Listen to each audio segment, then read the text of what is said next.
Ramadan ni musim kita diajar supaya jaga sangat hati. Bersih betul-betul hati kita. Rugilah kalau sekiranya kita masuk bulan Ramadan, hati kita ni masih tebal dengan selaput dosa. Rugilah pada diri kita. Pada diri kita kalau kita masuk bulan Ramadan, kita tak rasa ruh terhadap proses yang Allah sedang buat yang disebut dengan Ramadan ini. Pelik benarlah kita. Kalau dah masuk sebelah Ramadan dah, malam sebelah Ramadan, malam ke-12 Ramadan ni, tiba-tiba tak setitik pun air mata keluar lagi.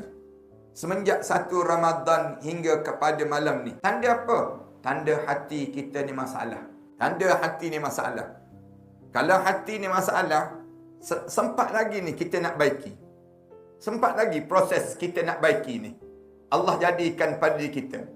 Malam ni kita sebut terhadap enjin kita sebagaimana kereta. Kalau dia enjin kereta dia tak ada masalah, cepat-cepat baiki. Kalau sekiranya kita naik kapal terbang, enjin kapal terbang tak ada masalah, kena baiki sebelum daripada dia berlepas terbang. Kena baiki, nanti akan terhempas kapal terbang tersebut. Demikian juga dengan hati kita. Hati kita ni kena baiki terus. Kita kena tahu hati kita ni masalah ke tak bermasalah. Dalam bulan-bulan sebegini kita tahulah. Tanda kita bermasalah, kita tak rasa apa-apa. Tak rasa apa-apa dengan kita melalui Ramadan ini.